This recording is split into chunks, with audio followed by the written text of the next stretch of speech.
এখন দেখবেন বাংলাভিশন সংবাদ।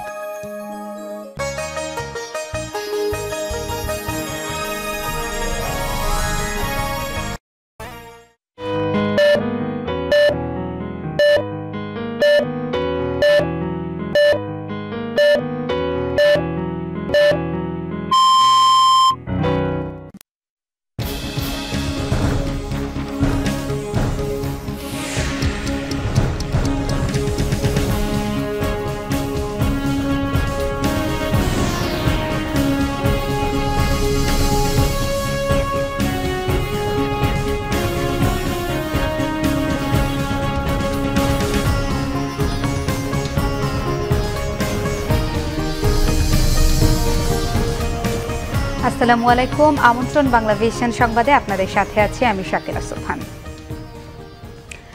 প্রার্থীকে প্রার্থী হিসেবে বিবেচনা করতে হবে। দলমত নির্বিশেষে সবার সাথে সমান আচরণ করতে সরকারি কর্মকর্তাদের নির্দেশ দিয়েছেন প্রধান নির্বাচন কমিশনার KM নুরুল হুদা। নির্বাচনী প্রশিক্ষকদের নির্বাচন প্রশিক্ষণ কর্মশালায় তিনি এ মন্তব্য করেন। এবছর রেকর্ড সংখ্যক মনোনয়নপত্র দাখিল হয়েছে উল্লেখ করে সিসি বলেন, এটি অংশগ্রহণমূলক নির্বাচনের প্রথম ধাপ। অবাধ ও সুষ্ঠু নির্বাচনের জন্য নিরপেক্ষতা বজায় রাখতে সরকারি কর্মকর্তাদের নির্দেশনা দেন KM নুরুল হুদা। তিনি বলেন, প্রতিদ্বন্দ্বিতা ও প্রতিযোগিতামূলক নির্বাচনের জন্য ইসির প্রত্যাশা পূরণ হয়েছে। মনোনয়নপত্র জমা দেওয়ার সময় সব প্রার্থী আচরণবিধি মেনে চলেছে বলেও জানান তিনি। বলেন, এটি ভালো নির্বাচনের জন্য শুভ লক্ষণ। আওয়ামী লীগের সাধারণ সম্পাদক ওবায়দুল কাদের বলেছেন, ঐক্যফ্রন্টে ঐক্য নেই। মনোনয়ন নিয়ে বিএনপির ভেতরেই জগা খিচুড়ি অবস্থা। বৃহস্পতিবার দলের ধানমন্ডি কার্যালয়ে ঢাকায় ইউরোপীয় ইউনিয়নের রাষ্ট্রদূত রেনসার ট্র্যাঙ্কের নেতৃত্বে একটি প্রতিনিধি দলের সাথে বৈঠক শেষে তিনি কথা বলেন।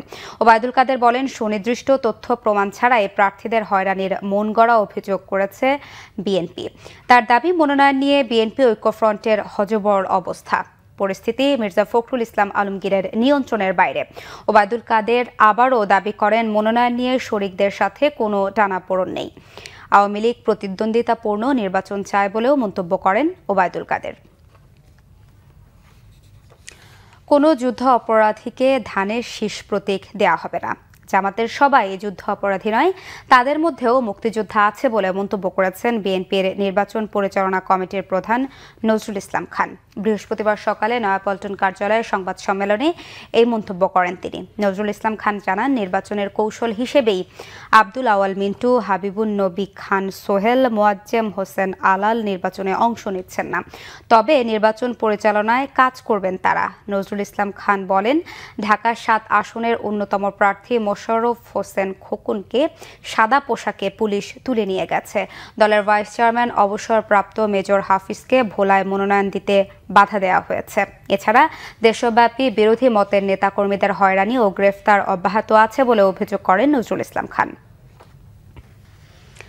আন্তর্জাতিক প্রসঙ্গ, ব্যাট্রিক্স বাস্তবায়ন প্রক্রিয়ায় দলমত নির্বিশেষে একমত হতে না পারলে যুক্তরাজ্যে অর্থনৈতিক মন্দা শুরুর সতর্কবার্তা দিয়েছে ব্যাংক অফ ইংল্যান্ড। ব্যাট্রিক্স নিয়ে ইউরোপীয় ইউনিয়নের সাথে চূড়ান্ত সমঝোতার পরও ব্রিটিশ প্রধানমন্ত্রী থেরেসা মের সাথে রাজনৈতিক দলগুলোর মতো পার্থক্য দূর না হওয়ার মধ্যেই এই সতর্কবার্তা আসলো। গবেষণা প্রতিবেদনের ভিত্তিতে ব্যাংক অফ ইংল্যান্ডের গভর্নর জানান, ব্রিটিশ মুদ্রা পাউন্ডের দরপতন হতে পারে 25% পর্যন্ত। সেই সাথে আগামী বছর অর্থনৈতিক প্রবৃদ্ধি কমবে 8% কাছাকাছি। ইউরোপীয় ইউনিয়ন থেকে বের হয়ে ব্যাট্রিক্স কার্যকর শুরু হলে টানা 5 বছর সংকটে ভোগার পর 2023 সাল নাগাদ ঘুরে দাঁড়াতে শুরু করবে অর্থনীতি। এই ছিল এখনকার মতো। পরের সংবাদ বিকেল 5টায় দেখার আমন্ত্রণ রইল। এছাড়া ফেসবুকে বাংলাভিশন সংবাদ সরাসরি দেখতে লগ ইন করতে পারেন facebook.com/বাংলাভিশন। এতক্ষণ সাথে থাকায় ধন্যবাদ সবাইকে।